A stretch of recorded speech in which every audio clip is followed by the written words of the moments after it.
রাম ও নয়ন রাম।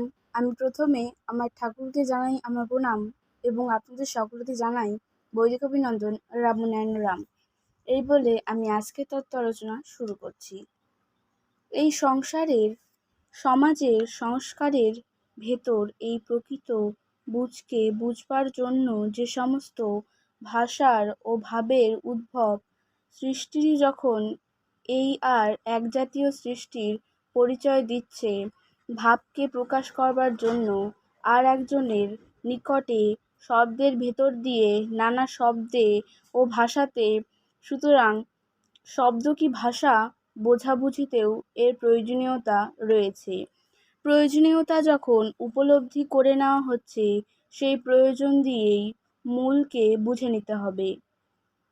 তোমাতে এবং আমাতে বুঝবার জন্য বোঝাবুঝি যখন একটু আলোচ্যে গিয়ে দাঁড়াচ্ছে এবং তারপরে আরও খোঁজবার বাসনাতে তোমায় যখন আরও ডিটেলসে নিয়ে নেওয়া যেতে পারে, তোমার বিষয়বস্তু সম্পর্কে এই বাস্তবের ক্ষেত্রে খুঁজে নিলে যেমন খোঁজা সম্ভব হতে পারে, ঠিক এই জাতীয় অবস্থা হতে এবং এই জাতীয় সাহায্য নিয়েই, এই ভাব নিয়েই আমাদের এক জাতীয় ভাষার সৃষ্টি করে নিতে হবে। সেই ভাবকে বুঝে নেওয়ার জন্য সেই ভাষা তৈরি করে নিতে হবে।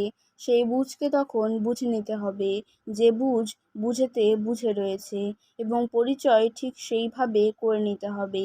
যেইভাবে এই ক্ষেত্রে এই জায়গাতে যেভাবে যে সম্পর্কে যে জাতীয় কার্যকলাপে যে জাতীয় ভাবাভাবের মধ্যে ভাবকে প্রকাশ করে নিয়ে নেওয়া হচ্ছে, এর ওপর নির্ভর করেই এই জাতীয় যে বুঝে চলে যেতে হবে, চলে যাওয়ার মধ্যে সে বস্তুকে অবগতে আনার জন্য আবার বস্তু যে অবগতে আছে তা বুঝবে, তখন বোধে আসবে।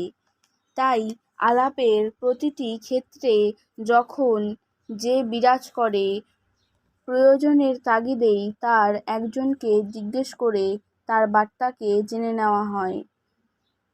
তাই বুঝের এক যে বুঝ তোমাতে রয়েছে, তার আভাস ভাবের ভেতর দিয়ে যে ভাবকে প্রকাশ করছে শব্দে ভাষাতে, সেই ভাষা দিয়েই যখন আমার অভাবকে প্রয়োজনীয়তাকে প্রয়োজনরূপে এনে এনে প্রত্যেকটির পথ যে জেনে নিয়েছে, এই জানাজানির মাঝেই জেনে নিতে হচ্ছে জানা বস্তুকে।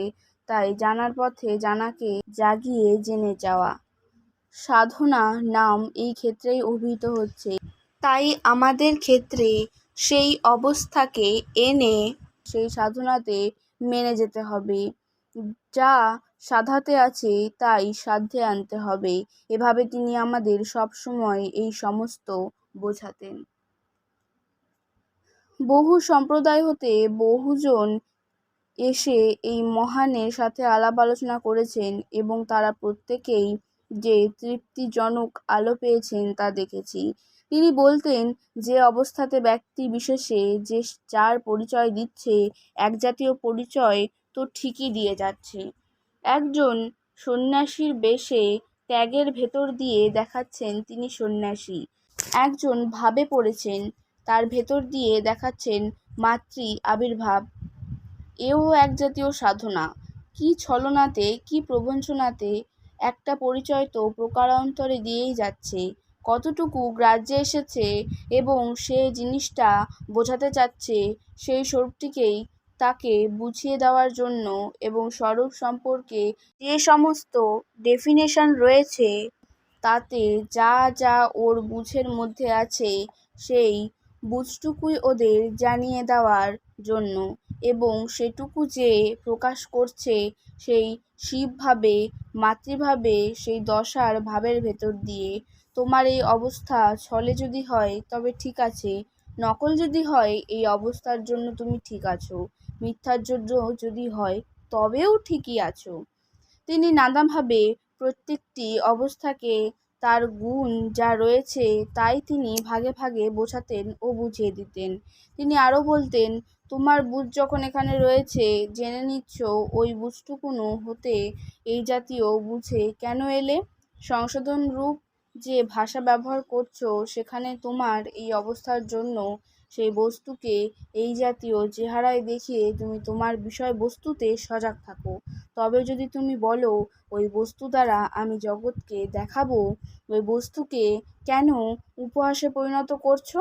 যদি তুমি বলো আমার শিব এখন উপহাসে আছেন, তাহলে সে বস্তু সম্পর্কে জানিয়ে দেবে আমি এখন উপহাসে আছি। সর্বভূতে যদি দেখাতে হয় তবে বিভিন্নতে পরিচয় দিয়ে প্রত্যেকটির পরিচয় দেবে যে ভূতের আশ্রিত তুমি রয়েছ। যখন প্রলয়ে থাকো বলবে প্রলয়ে আছি, যদি ছলে থাকো বলবে ছলে আছি। ঠাকুর এইভাবে প্রত্যেকটি বিষয়বস্তু আলোচনা করতেন। যার যা বিষয়বস্তু তা নিয়েই তিনি এগিয়ে যেতেন এবং তার বিষয়বস্তু সম্পর্কে সে কতটা জানে তা তিনি নাড়াচাড়া করে দেখতেন। ঠাকুর বলতেন, আমার যেই বস্তুর যতটুকু উপলব্ধি, যতটুকু তার সত্তা জানা গেছে, সেই জাতীয় আবহাওয়াতে যেতে হলে এবং জেনে নিতে হলে ঠিক সেই জাতীয় সাধনার কতকগুলো প্রয়োজনীয়তা রয়েছে। সেই প্রয়োজনীয়তা বহু ভাবের, বহু সাধনার, বহু অবস্থার সঙ্গে সেগুলো মিশিয়ে মিশিয়ে কার্যকরী করে। ঠিক একই আবহাওয়াতে যেমন বহু ভাষা রয়েছে, প্রত্যেকেই যেমন যার যার ব্যক্তিগত ভাবকে প্রকাশ করছে, সেই ব্যক্তিগতকে প্রকাশ করার জন্য এত সমস্ত ভাষা।